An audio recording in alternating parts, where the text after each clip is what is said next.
Welcome all to today's class on extradition. This is Dr. K. Sangeeta for Public International Law. So first we will see what is extradition. Ex means outing and traditio means handing over. One country asks another country to return someone who has been accused of a crime, not to be confused with deportation, which is administered by Immigration Department. Next we will see the definition. According to Oppenham, extradition is the delivery of an accused or a convicted individual to the state on whose territory he is alleged to have committed the crime, to have been convicted of the crime.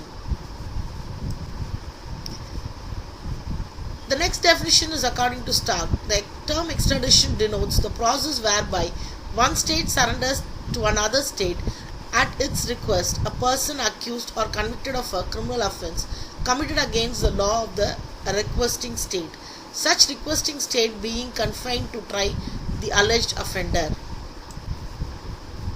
What must exist in an extradition? An extradition treaty between the two countries must be there. There is no international law which can bid a state to extradite a person to another state, but if it extradits, the other country will receive.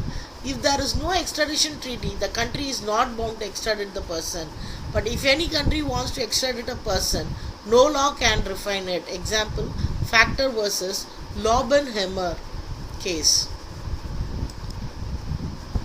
The Monte Carlo Treaty 1933 as to rights and responsibilities govern this. Next is the extradition condition. Most extradition treaties must meet the following conditions. So first, double criminality rule. Crime must be a crime in both the nations.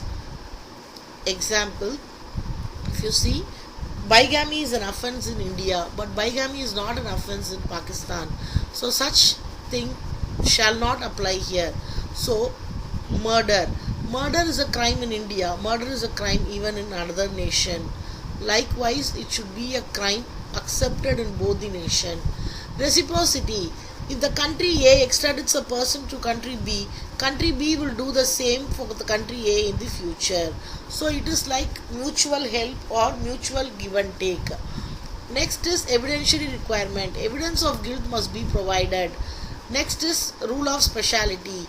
Accused will only be charged with the crime outlined in the extradition request. For example, A has been charged of murder of C.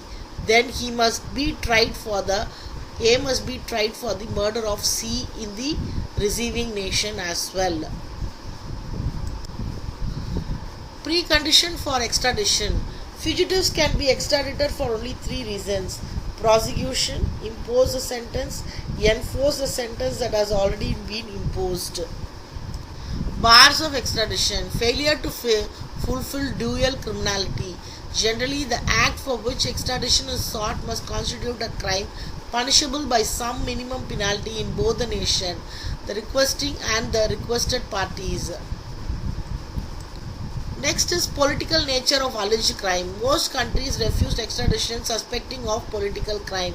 Possibility of certain forms of punishment. Some countries refuse extradition on the grounds that the person, if extradited, may receive capital punishment or even face torture. Political offence test. Absolute or relative offence. Pure political offence includes crimes such as treason, spying, sedition.